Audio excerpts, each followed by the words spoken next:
नमस्कार दोस्तों, आज के इस वीडियो में हम बात करेंगे ओशिनोग्राफी के बारे में, जलवायु विज्ञान। इससे पहले के वीडियो में ओशिनोग्राफी मतलब समुद्र विज्ञान। इससे पहले मैंने आपको समुद्र विज्ञान से पहले हमने आपको क्लाइमेटोलॉजी अर्थात जलवायु विज्ञान पूरी तरीके से समाप्त कर दिया था। उससे रिलेटेड सभी वीडियो आपको मिल चुके होंगे और उसी श्रृंखला के अंतर्गत आगे बढ़ेंगे। और आज की इस वीडियो में बात करेंगे ओशिनोग्राफी। ये दरअसल जो वीडियो ओशिनोग्राफी का है, इसमें ओशिनोग्राफी का हम आपको एक परिचय देंगे, एक परिचय है ओशिनोग्राफी का, जिसमें आपको ओशिनोग्राफी अर्थात समुद्र विज्ञान के बारे में बताएंगे कि आखिर आने वाली वीडियोज़ में हमें कौन कौन से टॉपिक पढ़ने रहेंगे। दूसरी बात है कि ओशिनोग्राफी में जब हम पढ़ते हैं तो हमें ओशिनोग्राफी में बहुत सारी चीज़ें देखने को मिलती हैं। और चूंकि मैं ज्योग्राफी को जो एक यूनिट वाइज में शुरू कर रहा हूँ, इससे पहले की वीडियो में मैंने आपको यूनिट वाइज जैसे बताया था, सबसे पहले हमने खत्म किया जियोमॉर्फोलॉजी, फिर क्लाइमेटोलॉजी, अब ओशिनोग्राफी पे आ गए हैं। इसके बाद जैसे खत्म होगा फिर आगे की यूनिट पे हम आएंगे। तो ज्योग्राफी को यूनिट वाइज जो है उसको पूरी तरीके से खत्म करेंगे ताकि आपको अच्छे से समझ में आ जाए। और ज्योग्राफी के वो एरिया जो आप कभी नहीं पढ़ते होंगे उनको भी हम इसमें कवर कर देंगे। तो आइए देखते हैं हमें समुद्र विज्ञान में कौन कौन सी चीज़ें पढ़नी है, उनके बारे में हम बताएंगे। आपके सामने है समुद्र विज्ञान और ये आपके सामने पूरा चार्ट बना हुआ है। इसी चार्ट के अंतर्गत हम देखेंगे कि आखिर समुद्र विज्ञान में हमें क्या क्या चीज़ें पढ़नी है। तो समुद्र विज्ञान में सबसे पहले जो हम बात करेंगे वो होगा महासागरीय बेसिनों की उत्पत्ति। तो महासागरीय बेसिनों की उत्पत्ति से रिलेटेड में हम देखेंगे तो कैल्विन का मत आएगा, टेट्राहेड्रल हाइपोथेसिस जो है लोथिन ग्रीन की वो आएगी, फिर टेलर का महाद्वीपीय सिद्धांत है, वेगनर का सिद्धांत है, प्लेट विवर्तनिकी है। तो ये जो यूनिट है, इस यूनिट के अंतर्गत जो ये वाला टॉपिक है, ये मैंने आपको जियोमॉर्फोलॉजी के अंतर्गत पहले से बता दिया है। क्योंकि जियोमॉर्फोलॉजी में जैसे स्थलाकृतियों की उत्पत्ति हुई उसी तरीके से हम देखेंगे कि समुद्री क्षेत्रों की भी उत्पत्ति हुई। जैसे हम बात करेंगे टेलर का महाद्वीपीय विस्थापन सिद्धांत, तो महाद्वीपीय और महासागर दोनों आपको उसमें मिल जाएंगे। चतुष्फलकी सिद्धांत में हम देखेंगे तो महासागर और महाद्वीप उसमें भी आपको दोनों मिल जाते हैं। और टेलर का महाद्वीपीय सिद्धांत और वेगनर ये सब आपको उसमें मिल जाएंगे, प्लेट विवर्तनिकी वगैरह सब उसमें मिल जाते हैं। इसके बाद हम बात करेंगे तो महासागरीय नितल के उच्चावच की बात करेंगे। तो महासागरीय नितल के उच्चावच की जब हम बात करेंगे कि आखिर महासागरों के अंदर की दुनिया में कौन कौन सी चीज़ें महासागर के अंदर हमें देखने को मिलती हैं, कि महासागर में महाद्वीपीय मग्न ढाल कैसे हैं, मग्न तट कैसे हैं, महासागरीय गर्तों के बारे में बताएंगे। इसमें से बहुत सारे ऐसे टॉपिक हैं जिनके ऊपर पहले हमने वीडियो में आपको बता चुका हूं कि बहुत सारी वीडियो वर्ल्ड ज्योग्राफी की प्लेलिस्ट में आपको पहले से मिल जाएंगी। लेकिन जब आप इसको अच्छे से करे रहेंगे तो आपको और भी अच्छी चीज़ें समझ में आ जाएंगी। इसके बाद महासागरीय नितल के उच्चावच की बात करेंगे कि आखिर महासागरीय नितल के उच्चावच में एक एक महासागर को लेंगे। प्रशांत हो गया, हिंद हो गया, अटलांटिक हो गया, आर्कटिक हो गया। इसके ऊपर भी मैंने पहले वीडियो बनाया, लेकिन इसमें हम कुछ अपग्रेड करके बहुत सारी इसमें आपको एक्स्ट्रा कुछ जानकारियाँ आपको देंगे कि आखिर इसमें जैसे पहले मैंने प्रशांत के ऊपर बनाया था और उसके बाद अटलांटिक के ऊपर बनाया था, तो उसमें बहुत सारी चीज़ें हम अपडेट भी करेंगे। और उसके बाद हम बात करेंगे महासागरीय जल का तापमान एवं घनत्व। महासागरीय जल के तापमान एवं घनत्व के ऊपर हम बताएंगे कि आखिर महासागरीय जल का तापमान कैसा है और उसका घनत्व कैसा है। उसके बारे में बात करेंगे कि आखिर देखेंगे तो महासागर में जल में तापमान जब हम अंदर जाते हैं तो महासागर में कैसे कैसे तापमान घटता है, कैसे बढ़ता है, और उसके घनत्व में कैसे कैसे परिवर्तन होता है। उसमें लवणता का भी जो जिक्र करेंगे और खास करके आगे चल करके जो टॉपिक होगा सागरीय लवणता, उसके बारे में हम बताएंगे। सागरीय लवणता में हम देखेंगे कि आखिर सागर की लवणता में कैसे अंतर हमें देखने को मिलता है, कौन कौन से जो सैलिनिटी होती है वो प्रशांत महासागर में कैसी है, और विषुवत रेखा पर कैसी होती है, विषुवत से थोड़ा और दूर जाते हैं तो कैसी होती है, उन सब के बारे में, कहाँ पर सबसे ज़्यादा हमें लवणता देखने को मिलती है उसके बारे में देखेंगे। उनके जितने भी पहलू हैं उनके बारे में देखेंगे। क्षैतिज रूप से और ऊर्ध्वाधर रूप से दोनों तरीके से हम समझेंगे कि आखिर क्षैतिज रूप से लवणता का हम आपको बताएंगे कि आखिर कैसे अंतर होता है, विभाजन करके बताएंगे, और ऊर्ध्वाधर रूप से दिखाएंगे कि जो हम जितना हम समुद्र के अंदर जाते हैं उसमें कैसे कैसे चेंजेस आते हैं, उसके बारे में बताएंगे। इसके बाद का जो हमें टॉपिक आएगा वो होगा महासागरीय अवसाद एवं निक्षेप।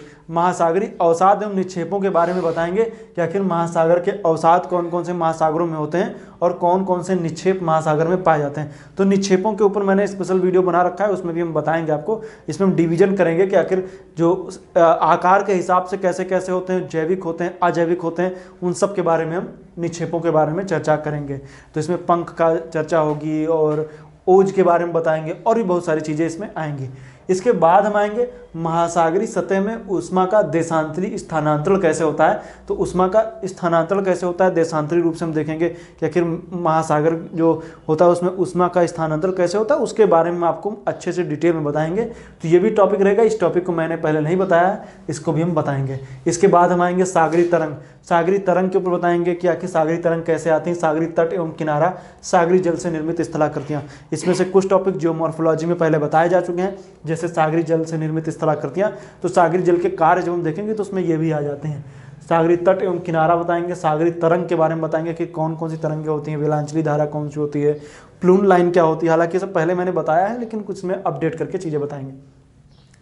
नेक्स्ट बताएंगे सुनामी के बारे में, सुनामी कैसे आती है, सुनामी कितने प्रकार की होती है, सुनामी 2 प्रकार की होती है, उसके बारे में बताएंगे, कौन कौन सी सुनामी होती है उसके बारे में बताएंगे। फिर महासागरीय जलधाराओं के बारे में बताएंगे।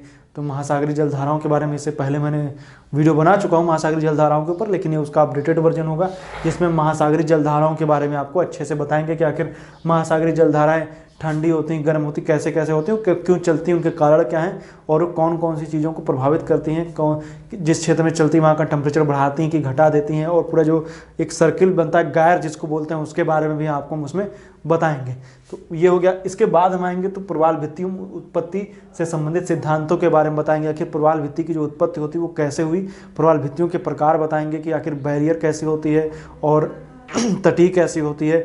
उसके बाद हम बात करेंगे कि इसमें इससे रिलेटेड सिद्धांत कौन कौन से होते हैं, एटॉल की चर्चा होगी। सिद्धांतों की बात करेंगे तो इसमें मुख्य रूप से 2 सिद्धांत हैं, एक है डार्विन का अवतरण सिद्धांत, दूसरा डेली का हिमनद नियंत्रण सिद्धांत। हालांकि मर्रे का भी है, बताना होगा तो भी बता देंगे, लेकिन मुख्य रूप से 2 सिद्धांत इंपॉर्टेंट है, एक डार्विन का, दूसरा डेली का।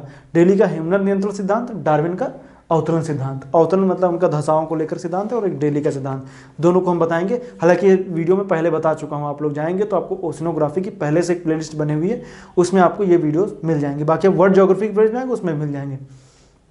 एस्चुरी क्या होता है, लेगून क्या होता है, मैंग्रोव दलदल क्या होते हैं, उनके बारे में बताएंगे। एस्चुरी के बारे में बताएंगे, लेगून का निर्माण कैसे होता है उनके बारे में बताएंगे, कितने प्रकार के लेगून होते हैं उनके बारे में बताएंगे। मैंग्रोव दलदल के बारे में बताएंगे, तटीय क्षेत्रों में जैसे मैंग्रोव के बारे में आपको बताएंगे कि मैंग्रोव वनस्पतियाँ कैसे पनपती हैं और खारे पानी में काफ़ी तेज़ी से बढ़ते रहते हैं, और इनके फ़ायदे और नुकसान, हालांकि फ़ायदे ही बताएंगे, नुकसान के बारे में भी आपको बता देंगे। मैंग्रोव वनस्पतियों के क्या क्या फ़ायदे होते हैं और किस तरीके से ये सागरीय तटों के किनारों पर फैले रहते हैं और उस क्षेत्र में आने वाली बाढ़ों को आने से रोकते हैं और तटों के किनारों को कटने से रोकते हैं। बहुत सारे सागरीय जीवों के लिए आश्रय का स्थल है।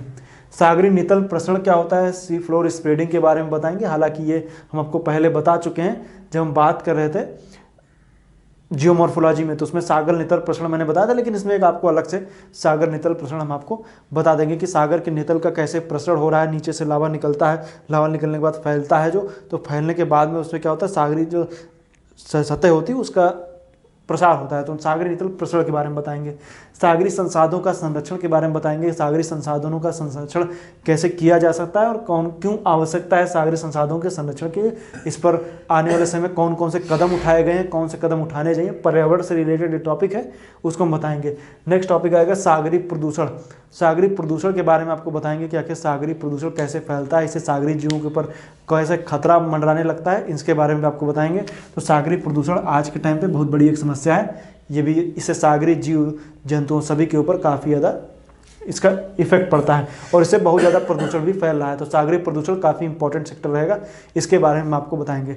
तो ये जो पूरी की पूरी जो यूनिट है इसको इतने ही पार्ट में डिवाइड करते हैं। ये एक तरीके से आपको बेसिक इंट्रोडक्शन है समुद्र विज्ञान को लेकर के, हमें समुद्र विज्ञान में क्या क्या पढ़ना है उनके बारे में बताएंगे। जो मेरा नेक्स्ट टॉपिक होगा उसमें हम बात करेंगे सागरीय नितल के उच्चावच के बारे में, क्या कि सागर नितल के उच्चावच कैसे होते हैं, कैसे बनते हैं, उनके बारे में। महाद्वीपीय मगनतट, मंगढाल, गर्त, इन सब को यहीं से शुरुआत करेंगे, क्योंकि ये वाले जो टॉपिक हैं ये आप सब आपको वर्ल्ड ज्योग्राफी में या जो आप कह सकते हैं जो जियोमॉर्फोलॉजी की प्लेलिस्ट है उसमें आपको मिल जाएंगे। इसमें शायद हमने केल्विन का मत नहीं बताया, तो एक वीडियो केल्विन के मत के ऊपर भी बता देंगे ताकि आपको केल्विन का भी मत समझ में आ जाएगा। तो केल्विन का जो मत था उसके बारे में बताते हुए फिर यहाँ से आगे यूनिट शुरुआत करेंगे और पूरा जितने भी सेक्शन है उन सब हम आपको बता देंगे। तो शुरुआत करेंगे, जो नेक्स्ट वीडियो होगा वो केल्विन का मत क्या कहता है महासागरीय बेसिन की उत्पत्ति से रिलेटेड। तो नेक्स्ट वीडियो इसी के ऊपर। आज के लिए इतना ही। वीडियो देखने के लिए आपका बहुत बहुत धन्यवाद।